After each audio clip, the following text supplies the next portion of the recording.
nke echiri Nazareth.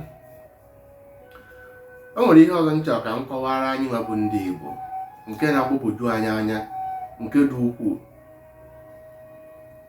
maka na ụka bụ ihe mere anyị aghọtarazị, anyị amarazi omenala anyị. Maka ikwugharị okwu omenala, kwugharị okwu kpọọ ndị nna nna anyị ha, ihe onye ọbụla na-echezi na ọ bụ ịgwọ ọgwụ ihe ọjọọ. Na-achọ nke ige ntị ihe m chọrọ ịkọwara gị na nke nwekwa ike ido gị anya, ọ bụ na ị ga-etinye uchu. Gbaa mbọ tụsa nkụzi a, sonyere m, na-esonyere m. Ihe m ga-akụzi unu buru ibu nke ga-enyere gị aka ịghọta onwe gị. Na mgbe ị ga-aghọta onwe gị, ị ga-afụ n'ụwa a na-atọ ụtọ. Na gị nwere ịghọta onwe gị, na o so na nchekwa onwe gị, ịfụ na onwere ihe ọbụla ga-eme gị maka na ịmụ onwe gị. Onye mụ onwe ife adịghị eme, ife adịghị emekwana ya, maka na gị ịmụ onwe gị, ịmarụgo chi gị. Aha nwoke ọbụla bịa kwugharịa okwu asị FOREFATHERS, ANCESTOR'S, nna nna anyị. Ụfọdụ asị ndị ọgwụ, ndị a merụ nke a merụ nke a, tiri ha n'ọnọdụ ha nọ. Mana ndị mmadụ amara ife dị iche na ọ bụ maka ụka mere onwe ozi onye nwa nke wu nke ndị ọcha. Njiwekwu na ndị ọcha efu bụ ihe kreti agha n'etiti nwanne na nwanne, na ife ọjọọ niile na-abụ ndị ọcha butere ya, wee tinyezie unu ghara ịghọta onwe unu ebe ha na-azọ ike. Mgbe anyị ghọtara onwe anyị bụ ndị Igbo na bụ ndị ojii Afrịka, anyị ghọta onwe anyị, ịfụ na ike anyị ga-anachighata. Ndị ọcha unu na-agbaje n'efe, ha ga na-abịa abịa. Nwa bịa mụrụ amụrụ n'aka anyị.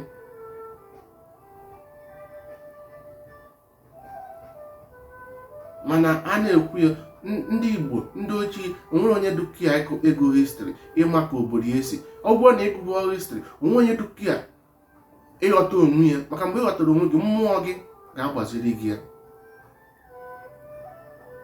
Mmụọ anyị na-agbazi anyị. Nwebụ ndị Igbo nọ Chukwu nso, o ji wee na-agbaziri anyị. Anyị makara aka ama ifo tins ọsọ.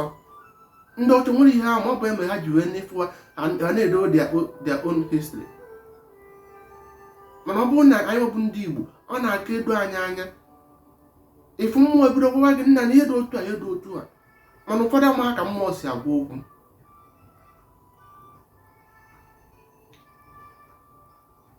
Ị na-eche mgbe ị nụrụ okwu ka mmadụ na-ekwu okwu na asa ma ọ n'ikuku, ma ọ ife onye na-ekwu okwu na mgbawara aja.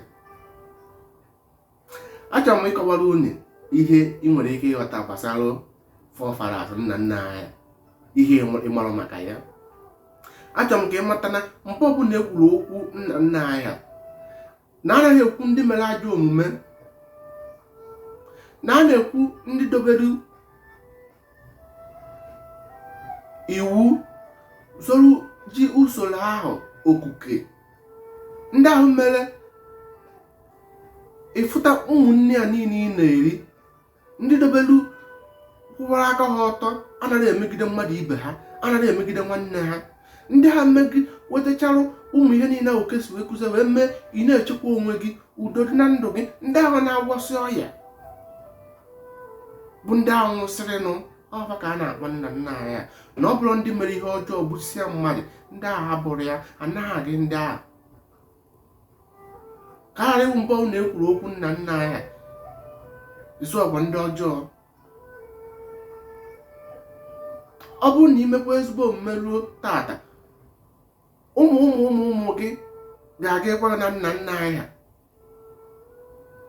Mana mgbe ị mere ihe ọjọọ isoghọ, mgbe a kpọwara nna nna isoghọ na ya,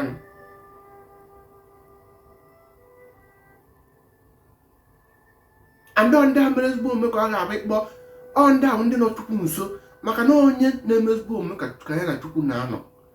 onye bụ onye ahụ ịkpọpụ ya gba asị gị na-ekpe ekpere na-akpọku chi gị ya aga n'enje gị na-akpọkwa ndị nna nna anyị ndị ahụ mere ezigbo omume ka a na-akpọ nna nna anyị forefathers ancestors. Mmụọ ha so wee bịa ụwa ọfa ga-abịakwa wee so nyere aka wee yọọ Chukwu ihe nakwa nwatakịrị a n'ọkwa ofu n'ime anyị ka anyị nyere ya aka. Ma mgbe iche na-akpọ St. Paul dị asọ merụghị ebere, Virgin Maria dị asọ merụghị ebere, St. Peter dị asọ merụghị ebere, ife agwaghị na ha mere ezigbo omume.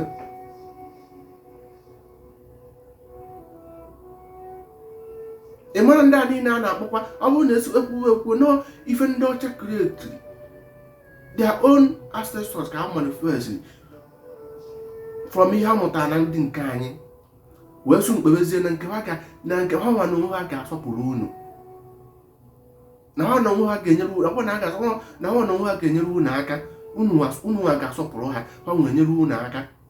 Njiwe na nkụzi nna akụzi wee so onye amaghị gị o nwere ihe ọ ga-emenwuru gị. Ghọta onwe gị, mara na nna nna anyị ha bụ ndị mere ezigbo omume.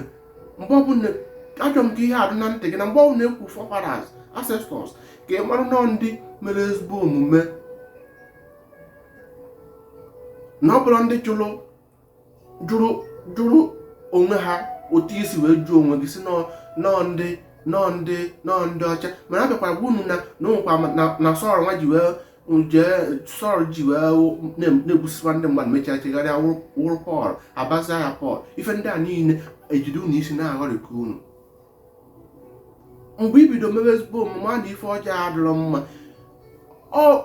ezi omume ị na-eme na ndị i nyere aka na ndị gbaziri ụzọ bụ ife nwere ike ibuketela na nke gị. Ị mara na ị ga-eso na ndị ancestors a nna nna ka a ghara ịbụ mgbe a kpọrọ ndị nna nna anyị chenọ ndị a na-eme ajọ omume. Onye gburu mmadụ ọbara dị n'aka megide abụghị nna nna anyị, abụrụ ancestors ụlọ ka ịghọta ife dị iche. Maka na anyị ọbụ ndị Igbo anyị ajụgo onwe anyị jụkwuru asụsụ anyị. Onye sụsụ Igbo asụ na ọma ha asụ oyibo, ịsụ oyibo ichekie ụmụ oyibo anyị ị na-asụ na-asị gị nation. Ekwu okwu nation a dati tie kwesịrị ịnọ na nation.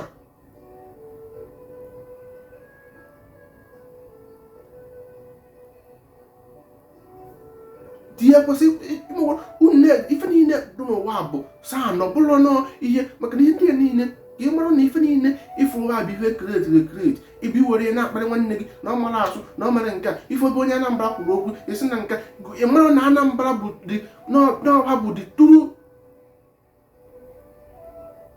nature ahụ a na-ekreticha wee na-agwa unu n'ọha bụ ndị ha na Chukwu na-ekparịta ụka nọ Chukwu nso. Onye mụta unu abịazi unu ife ga-enyere unu aka unu na-anụsụ ya ọgụ,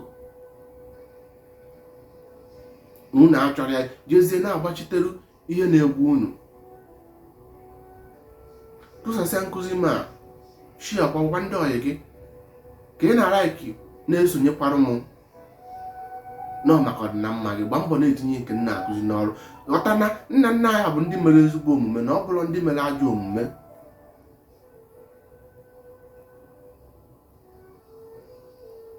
Ndị ahụ merụ ka ọnọdụ rute ata, merụ ka ị nweta nwa na ebe ahụ ibi, ebe ahụ ị na-alarụ, ị na-anụrụ ọgụ ya n'ọkwa nna gị na nna nna abanyere gị. Ịba ihe ejesi ka ndị nna nna ndị ọcha banyere gị ana.